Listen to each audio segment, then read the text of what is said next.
What is going on, everybody? This is Mr. ALC, and this is going to be my video on the Ultimate Rush set for the Recon class. And in this weapon setup, we're going to be using the new M82A3, the ballistic range ace, the precision barrel, high capacity magazines, and the Thunderbolt stock to make this a total beast of a weapon. We're also going to use the P226 pistol and a level 4 motion sensor with a knife and tracer dart for obvious reasons. And I'm going to jump into a game here and we'll get started. Alright, I'm going to just talk about my setup for a little bit and why I chose these weapons. First off, the M82A3 just came out pretty much today when this video was recorded, so I just wanted to try it out. The P226 just has a lot of ammo and pretty nice damage potential, kind of like the M1911 in some ways, just a little weaker is all. The level 4 motion sensor, obviously, if we're going to be doing rush, you want to know where everybody is in and around the bases and the MCOM stations when you plant it or, disable them or whatever. And you'll probably notice I have a VSS during this little gameplay here because, well, it's not too easy playing with a very slow rifle of any kind. So you want kind of that edge against your opponents, because a good player will always have more than one weapon according to whichever thing he's doing. But the M82A3, I'll just talk about it, why I'm using it for a rush. Mostly because it's got the power and range of an M95, but due to it's got slow semi-automatic, but I find I don't really find that it matters at all, because with the trained sniper you can just go around being like a one-shot, one-kill beast. You can just hit the head. As you can see, I do that fairly often throughout the whole game.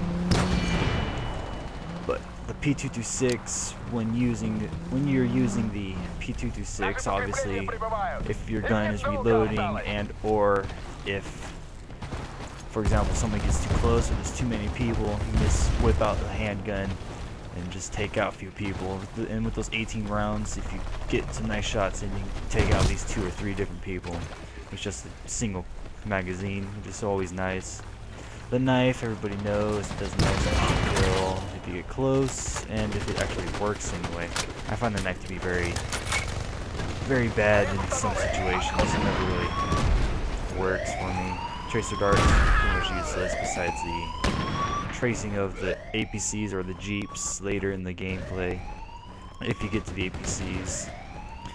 And the motion sensor already explained that. Now a little on for attacking as a sniper on rush, how I like to do it. I run around pretty much like a maniac, but I also like to mix in the slow, conservative gameplay of the sniper class. And just type to this guy here. But I find with the M82, you can move fairly quickly around the map if you keep your momentum going and just bring up the rear as your teams are going in and pick off any enemy snipers or long-ranged rifles like the MG36 or the XM8AR and that sort.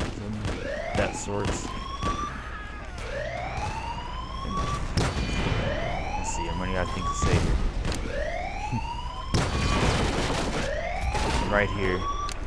Pretty nice example of the power of the M82 and the P226. 2 quick kills there.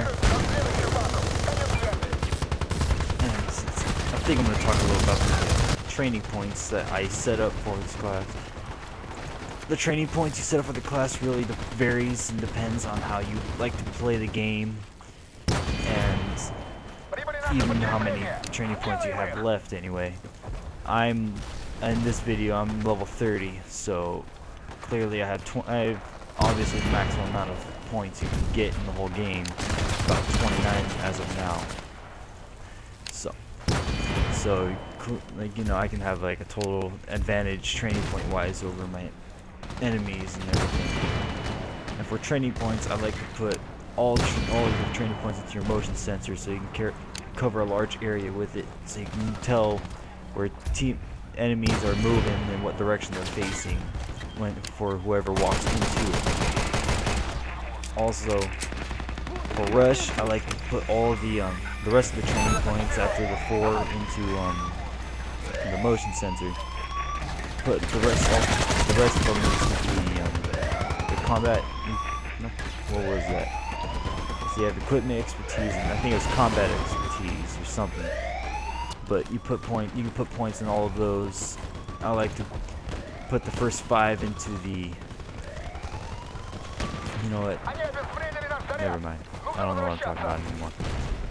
So you can just put your points into whatever you prefer. Demonstrator I find is very useful in this map in rush mode, because if you're trying to keep the enemy from defusing, you just hop on top of the MCOM with the level 4 DMT, and just when you die in the thing and you're respawning, the bomb will go off, and if anybody that's around that MCOM will surely just poof.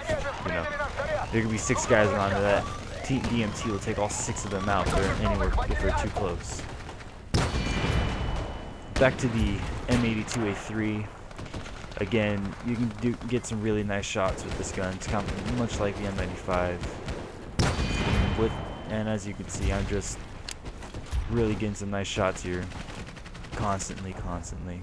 I don't even know how many kills in I am already. But this is just how I play. I just gotta love rushing, taking out the enemies, just dominating with your rifles. Especially as a recon, it makes you get that, you know, that sense of power to your gameplay. Especially when you're doing really well. Let's see here. Maybe I should talk about rush. Now, rush, for people who don't really understand rush too much as a game type. Anyway, there's about, I think, 6 MCOMs in this, maybe 8 in this Sharqi game mode. Attackers have to basically get to the MCOM stations, plant a bomb, then defend it, and keep the enemy from disarming the bomb while it's going off. It will set off an alarm and a red flashing light showing that it's armed, and it's pretty loud, and it notifies both teams of how long it's going to take until it explodes. But it'll start blinking even faster when it's very nearly close to exploding, which basically tells the other team that if they don't get to it and start defusing, the MCOM's going to explode, and they're going to have to move back to their next MCOM or the last MCOM, or so on and so forth. Defenders, pretty self-explanatory. Just got to kind of keep the attackers from destroying the MCOMs by just simply killing the attackers and just keeping them away from your MCOMs. The attackers have a total of 100 spawn tickets, meaning if there's 1 spawn ticket left, the entire enemy team can be killed, but as soon as 1 person spawns and that ticket goes down to 0, the game is over. The attackers lose. Defenders, they lose if all their MCOMs are destroyed. So the attackers have to destroy all the MCOMs before their spawn tickets are all disabled. Look at this guy. Spray. I thought that was hilarious. Just spraying your gun until you hit the guy. It kind of irritates me. It's painful to watch him. Okay, this video is taking a while. So we're like 9 minutes in, I think. Let's see.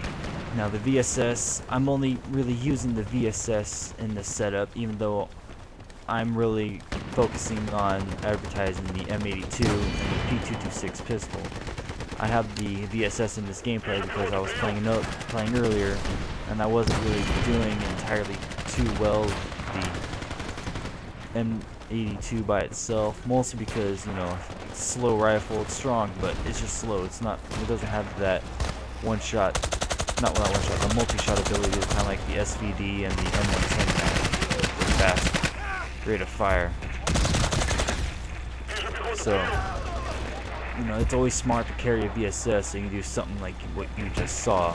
You can take out a couple guys, and if you can, knife a few, and then luckily, if you're lucky, you'll get them all. I got kind of lucky, and then I missed their spawn flare thingy.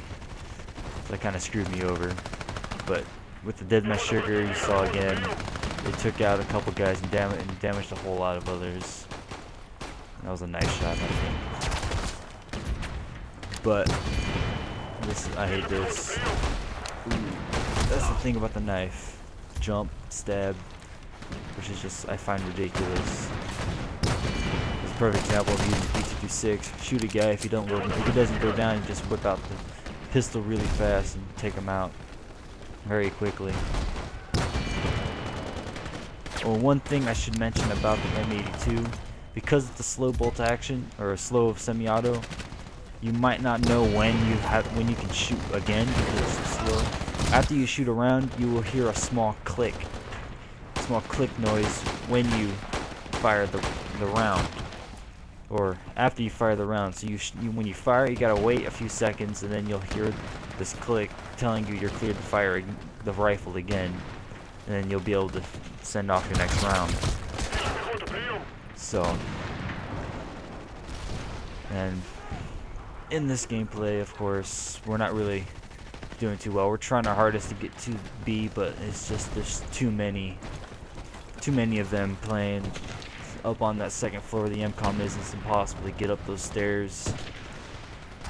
We could try to go up the second building where the AMCOM station was, and then move up and over the little, I think those are beams or something, those 4 beams across, and then go down the stairs and then take it out from there, but we just couldn't do it. So we do end up getting close, but unfortunately they outplayed us. We weren't able to get through anywhere. So, oh well, this video is almost done. I completely ran out of things to say, but I'm just assuming I'll just end my commentary here and just let you guys enjoy the rest of the video. So if you enjoyed it, that'd be awesome. Just comment, rate, subscribe, do whatever you viewers do, and you can all just go have a nice day. Goodbye.